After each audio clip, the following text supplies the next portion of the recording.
Money FM 89.3. Best of breakfast. The bigger picture only on Money FM 89.3. Thanks for joining us on Money FM 89.3. And today's conversation, we are exploring one of the most dynamic and important shifts in global finance, investing in the green economy.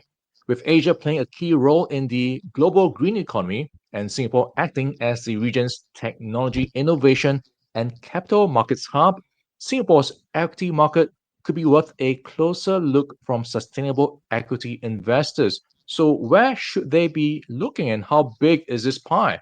Helping us out today, we've got Clements. He is the head of applied sustainable investment research for the London Stock Exchange Group. Thanks for joining us. How are you doing today? Very good. And also Geoff, Howie, market strategist for SGX. Thank you very much. All right, so we've got to talk about the role of Singapore in the green economy. You've talked about how there is exposure to green revenues. Help us define what you mean by green revenues and how big Singapore is playing a role in this green economy. Green revenues are really about the production of goods and services which produce environmental benefits. So classic things like solar panels or wind turbines, but through to a lot of energy efficiency solutions, waste management, recycling, efficient data centers, and so on. And Singapore is quite uniquely placed in terms of its position as a centre for trade within the Asian region and a centre for innovation. And when we did the analysis using our green revenues data, which covers listed equities around the world, what we found is that more than half of the STI are exposed to green revenue activities, which is a considerable growth from a few years ago. And that's been both the growth in the underlying industries and the support of the government in the Singapore Green Plan 2030. Geoff, let's get into the conversation here. So how green is the Singapore stock market right now? How has it changed over the years? Yeah, in terms of moving along with the whole government plan to have that market that's in many ways aligned with that plan for the green economy, to have our market in a way that is moving in the right direction is really important. And that's really important for investors as well. So I think, there are plenty of highlights, plenty of work to still be done. But I think tech is making it easier, and the amount of information and the way that information has been able to be consolidated and put together in ways that investors can now use actual products like ETFs that have green tilts and can help to, I guess, reinforce the importance of directing, the ability to be able to direct capital into this really important new theme for the next, which is going to be a really important theme for the next 25 years thereabouts as we go to that net zero transition. So plenty of highlights, Ryan, within the market that we can share, both companies that are obviously reporting, reducing, and also looking to make everyone's life easier by actually producing renewable energy solutions. So we can dive into a lot of that. Lots to get into on that front. Give us a bit of an overview first. Where does Singapore stand when you compare it to other countries when you look at green revenues? Well, as I was saying, it's about 10.9%, which is a pretty good rate of green revenue. 8.6 was the last number globally looked at it last year for the average green revenues, so it's standing above the global average. If you look at somewhere like European countries like France and Germany, they tend to be kind of 12 to 13%. So you're up there getting close to European levels. And then if you look at some of the big global players like the US or China, they're tending to sit about the 7 or 8% level. So Singapore is looking very strong and unusually strong as well because of the large financial services element within the Straits Times index, which don't tend to register green revenues in the way that you calculate them. So typically, stock markets with a large financial services element don't tend to have that higher degree of green revenue. So Singapore stands out quite strongly in that. Yeah, our biggest heavyweight in the STI is, of course, DBS. And that was the first bank across Southeast Asia to actually set decarbonisation targets. and its sustainable financing commitments now, I think last year they were up more than 25% to just short of 90 billion Sing dollars. And it's also obviously been, as I said, tech's important, being able to equip its relationship managers with tools, dashboards to better advise on decarbonisation plans. And it's not just about the heavyweights looking after their own backyard, but also setting great examples for the wider, broader group of listed stocks and non-listed stocks. I think DBS has also partnered with Enterprise Singapore to launch the ESG Ready program, and that is aimed to help SMEs, mid-sized businesses build sustainability capabilities. And I think so far, when I read their annual report last week, they noted 250 companies had so far been registered, and they're replicating that program elsewhere in Taiwan. And on the tech front too, Singtel has also been leading the way with SPEED. That's the acronym SPEED. I think that was announced, actually it was announced on Liberation Day, just before Liberation Day on the 2nd of April during Asia trading. That's a collaboration with Enterprise Singapore and the Nanyang Polytechnic. And that's aiming to use smart technologies to help the SMEs track, optimize their energy usage and carbon emissions. So as I just said before, obviously tech's really important. Enterprise SG is supporting with some of the eligible costs, and the Nanyang Polytechnic will also collaborate on training and co-creating learning opportunities and so forth. So what are we talking about? Real-time type of insights into energy usage and emissions, practical IoT solutions. And, I think more broadly, the company like DBS, Singtel's implemented a number of measures as well to meet their net zero 2045 target. A lot of energy efficient technologies, obviously in their data centers, their information exchanges, mobile base stations and offices have been really important with that, as well as, the advertising and the mass marketing and encouraging consumers to adopt e-bills and recycling and use renewable energy solutions. So that's a real important part of it, but not to take away what you just mentioned and what Lee was talking about, the revenues there being really important as well. Two stocks that come to mind, obviously Cetrium. Its revenue from renewable energy back in FY24, that grew by just over 30% and around 34%. So just over 2/3 of its order book is dedicated to renewable and green solutions. And then you've also got Yangtze Shipbuilding. Its eco-friendly vessels now account for nearly 75% of its total order book, up from around 60% a year ago. There's a big push with Singapore's green plan for 2030. So this brings into the equation energy transition and also the built environment. Walk us through what's happening here and which are the companies to look up for on this front. Yes, it's very interesting, and it illustrates the breadth of the green economy within Singapore. And the energy transition is one of the key elements, and it's the first thing that people tend to go to when they think about the green economy and green revenues. And the two stocks that really stand out in Singapore for that is Keppel and Sembcorp, given the energy involvement there, the renewable energy involvement or more of a kind of energy efficiency. And I think that's a benefit of Singapore's history as well of resource efficiency. But as well as the energy transition, there are kind of broader elements of the environmental transition, looking at those kind of utility industrial companies. When you look at the importance of, for instance, recycling and managing the waste, and the water within Singapore. I mean, Singapore is one of the leaders in water technologies. And it's not just in Singapore itself, which has a very efficient kind of energy system from that point of view, but it's also across the broader Asian and Southeast Asian region. And if you look at where the emissions growth is coming from at the moment, particularly in 2024, some of the work that the IEA has done, we actually see kind of in Europe and even the US and China, the growth in emissions has slowed quite considerably. And the real area of growth is coming from India and Southeast Asia.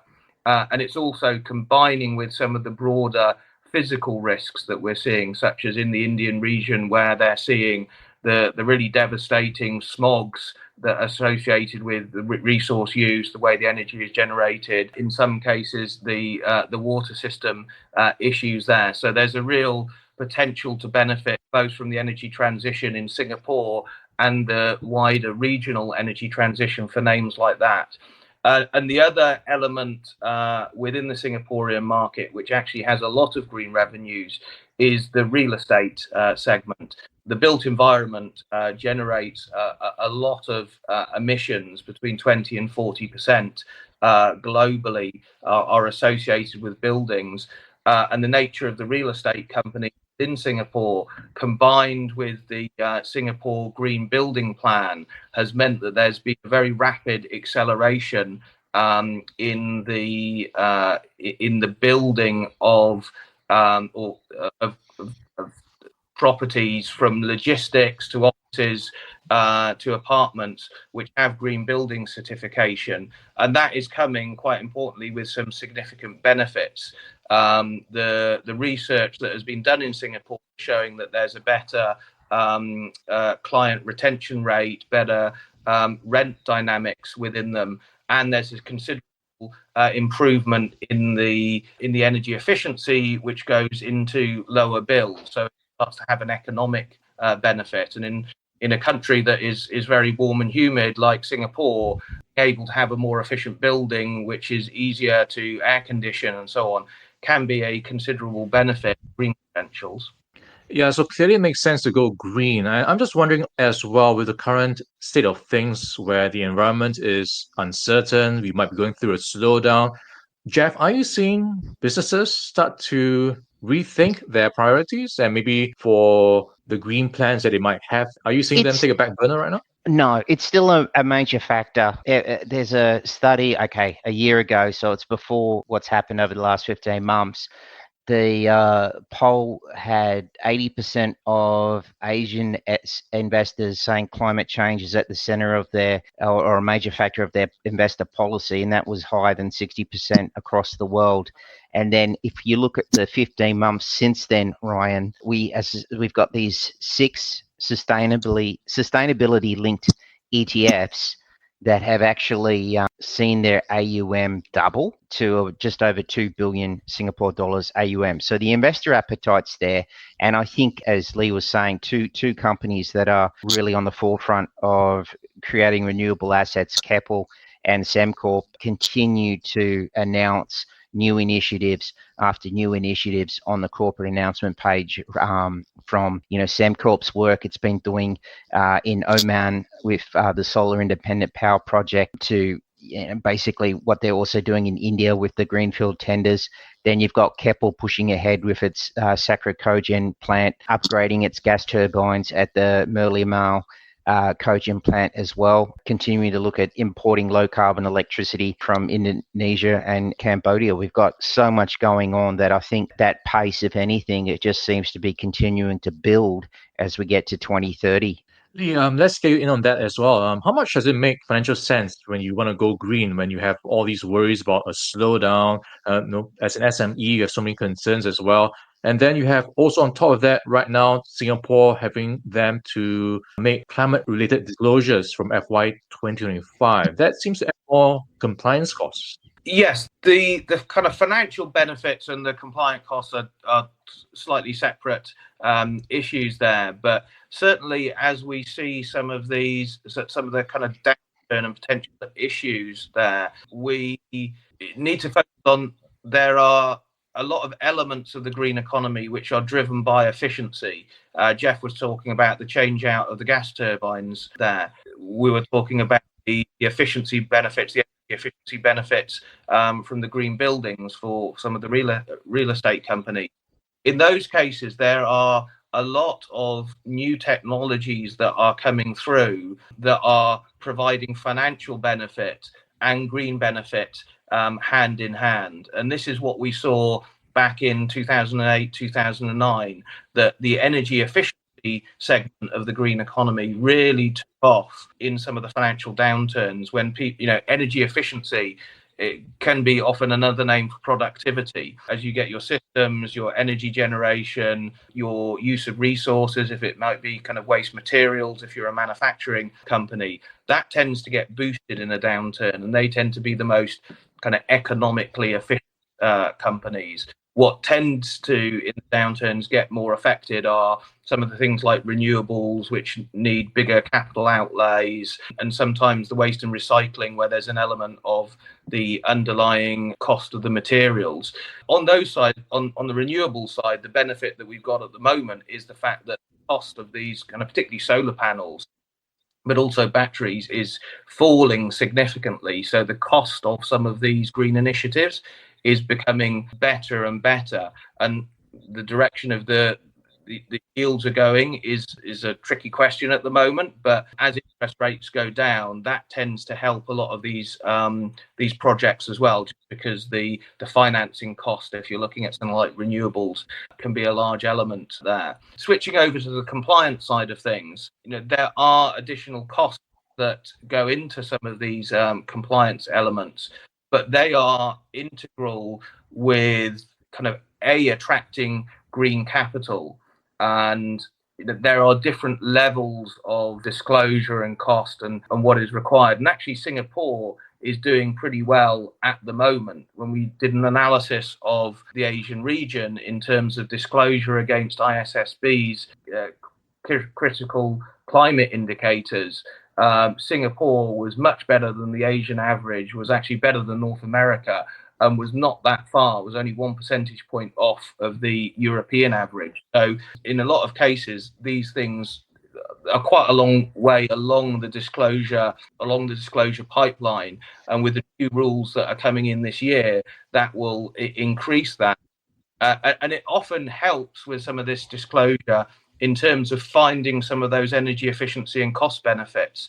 I've had direct experience as a portfolio manager in my earlier life of some North American companies that have been involved in looking at disclosure, and they actually paid for themselves in the end, because they discovered some of these energy efficiency benefits when they discovered what processes were generating more carbon or using more energy. It's a really exciting part of the world, technological developments in finding new energy sources for Singapore. I can pretty much guarantee that on the night of the budget this year, when was that, Ryan? Feb 18. I'm pretty sure one of the most Googled terms after the budget was small modular reactors. So I think we've got a lot to look forward to, and thankful that many of these big companies, as well as MTI, with them working on finding good solutions. All right, many reasons why sustainable equity investors should pay close attention to Singapore. And in conversation with us today, Geoff Howie, market strategist for SGX, as well as Lee Clements, head of applied sustainable investment research for London Stock Exchange Group. Thanks, Lee and Geoff. Thank you. Thank you very much. Before acting on the information on Money FM, please consider if it's suitable for your own investment objectives, financial situation, and risk tolerance.